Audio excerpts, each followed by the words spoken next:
The icy wind swept through the quiet streets of Uma, whispering like a secret no one dared speak. Ellen tightened the scarf around her neck as she crossed the dimly lit parking lot towards the supermarket. Snow crunched beneath her boots. The sky was a dull gray, mirroring her mood. It was late November, and the cold had settled in like an uninvited guest who wouldn't leave. Inside the store, fluorescent lights buzzed faintly above rows of half-stocked shelves. Ellen clocked in at the back, her fingers still numb from the walk. This was her third winter working at this chain's supermarket just off Hughesplainaden.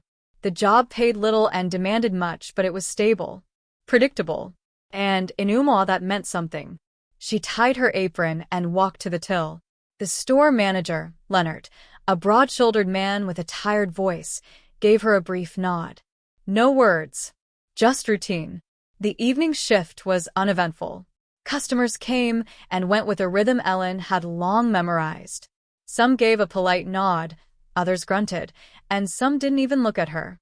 She scanned barcodes and printed receipts like clockwork. Her thoughts wandered to the snowstorm forecast for tomorrow, her unpaid rent, and the aching spot in her lower back. At 21:50, she checked the clock. 10 minutes left. She allowed herself a small breath of relief. Almost done. Almost. Then the door opened. A tall man entered, his coat slick with melting snow. He walked quickly, not running but fast enough to catch her attention. Ellen tensed. Late customers often brought complications. He grabbed a basket and darted through the aisles. Ellen watched the security mirrors as he swept items into his basket. 6 bottles of soda, 2 loaves of bread, a large bag of snacks. She began mentally tallying the total. The man reached the counter at 21:57.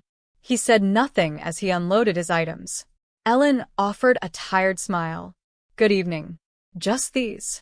He didn't reply, just stared past her, impatient. She scanned everything quickly, then told him the total. His eyebrows knit together. "Where's the discount?" "Sorry, only selected items have discount stickers," Ellen replied, pointing gently to the screen. He scoffed. "Ridiculous. I come all the way here, and this is what I get." Ellen's throat tightened. She had heard worse, but never got used to it. She stayed silent, the receipt printing like the ticking of a bomb. He grabbed the bag without saying thank you, turned and walked out. Ellen stood still, her fingers trembling just slightly. The receipt still warm in her hand. The last receipt of the night. And something inside her began to shift. The streets outside were nearly empty when Ellen stepped out after closing. Her breath fogged the air, curling like smoke in the frigid night. She walked slowly, unwilling to rush toward the silence of her apartment. The interaction with the customer clung to her like frost on a window pane. She replayed the moment in her head. The scoff. The way he hadn't looked at her. The way her smile had gone unnoticed. It wasn't just rudeness. It was erasure. At the bus stop, the bench was glazed with a thin layer of ice. Ellen remained standing. The city felt distant, like it had turned its back on her. For a second, she wondered if she had, at some point, become invisible to the world. The bus came with a mechanical sigh. She boarded, took the seat by the window, and leaned her forehead against the cold glass. Lights blurred by snow drifted past. Apartment blocks. Empty playgrounds. The sleeping town. Her phone buzzed. A message from her landlord. Reminder. Rent due. No more delays, Ellen. She stared at the message, then turned the screen off. The cold from the glass seeped into her skin. When she reached her flat, a cramped space on the second floor of a gray brick building, she took off her boots and sat on the edge of the bed without turning on the lights. She looked at her hands. Small tremors still lingered in her fingers. From the cold. Or the moment. Maybe both. A knock on the wall.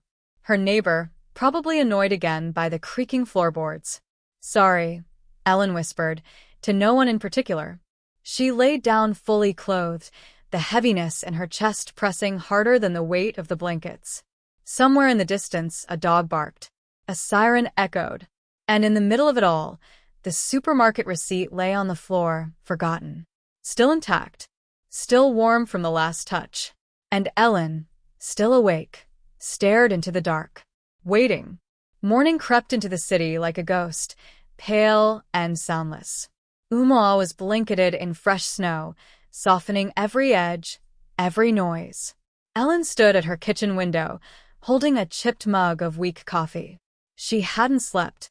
Her eyes were red, her face pale under the fluorescent light. Outside, children in thick coats trudged toward school, their laughter muffled by scarves. Life moved on, indifferent. She took a slow sip. The bitterness barely registered. The receipt still sat on the floor. She stared at it. Strange, how something so ordinary could carry such weight. The paper was wrinkled now, but the ink hadn't faded. She picked it up. She stared at the timestamp. 21:58. 3 minutes before closing. That man had known. She opened the drawer beside her small dining table. Tucked inside were others. Receipts she had never thrown out. Some marked with red pen, others torn at the corners. Like forgotten scars, quiet reminders of every shift endured, every moment she'd bitten her tongue. She laid them out in a row, one by one. Dozens of them. Then the phone rang. "Hello, Ellen. It's Leonard." Her spine straightened. "I know you're off tonight, but Hampus just called in sick. Can you cover?" Ellen stared at the spread of receipts, a frozen history across her table. The voices, the stares, the wait. "I'll be there in an hour," she said quietly. She ended the call and slid the last receipt into her coat pocket. But as she opened the door, she paused and took all the others with her. The fluorescent lights above aisle 4 flickered slightly as Ellen restocked the shelf. The bread had been selling fast. Too fast. As she placed the loaves in neat rows, her fingers brushed against the receipt still in her coat pocket. Its presence reminded her of last night. The sharp voice, the empty stare. It was quieter than usual. Only a handful of customers wandered the aisles, bundled in coats and scarves. The snowstorm outside had kept most people home. A part of her was grateful for that. The other part longed for a distraction. She paused near the magazine rack and caught sight of herself in the security mirror. Her expression looked distant. Someone else. Someone tired of being unseen. "Need help with that?" Leonard's voice came from behind. She turned quickly. "I've got it." He gave a short nod and walked off. He never asked how she was. No one did. Near the checkout, a young boy spilled a bag of candy. Ellen rushed over to help him. As she crouched, she noticed a pair of boots just beyond the counter. The man. The same coat. The same height. Her heart jumped. But when she stood up, he was gone. Just an old man with a hunched back browsing the batteries. She exhaled sharply. Was she seeing things now? Back at the till, she pressed her palms flat on the counter. The paper from the receipts rustled slightly in her pocket. Her grip tightened. There was more to this. More than just rudeness. More than long shifts and low pay. Something was stirring inside her. A memory. A voice. "You don't matter." It wasn't his words. It was the way he looked through her. Like glass. And Ellen had had enough of being glass. That night, Ellen stayed after closing. The heaters clicked as they cooled, the silence pressing in. She spread the receipts out across the staff room table. Her coworkers had long gone home. The fluorescent hum was her only companion. Each receipt had a story. She remembered them. Every insult. Every condescending smirk. Every time she was spoken over, dismissed, ignored. She began to write. Not a complaint. A list. Not of customers, but of moments. The time the man accused her of stealing his change. The woman who made her wait while chatting on the phone, then barked at her to hurry. The teenage boys who laughed at her accent. The list grew. She didn't know what she was going to do with it yet, but it felt like control. And for the first time in weeks, she felt awake. Days passed. The storm outside faded, but inside, Ellen was still restless. Something had changed in her rhythm. She no longer smiled automatically. Her eyes scanned more sharply. Her posture firmer. Then one evening, a woman came through her till. Middle-aged. Expensive coat. A quiet arrogance. "You scanned that twice," the woman snapped. Ellen checked. Calmly. She hadn't. It was only once, she replied, her voice steady. The woman rolled her eyes. Typical. That word hit Ellen like a slap. She leaned forward slightly. Typical of what, exactly? The woman blinked. Silence. Ellen held her gaze. The silence stretched. Then the woman looked away, muttered something, and paid. Ellen handed her the receipt, her hand steady. She had spoken. Not loudly, not rudely, but she had not stayed silent. It felt like a victory. In the cramped break room, Ellen sat across from Nadia, a part-timer studying sociology. They rarely spoke beyond hellos. But tonight, Ellen held out one of the receipts. Do you remember this shift? Nadia looked confused, then slowly nodded. That guy with the energy drinks. Called you, what was it? Eleanor the snail, Ellen said softly. Because I was too slow. Nadia frowned. Yeah. That was awful. I wrote it down. She showed her the list. Nadia blinked. You kept all this? Ellen nodded.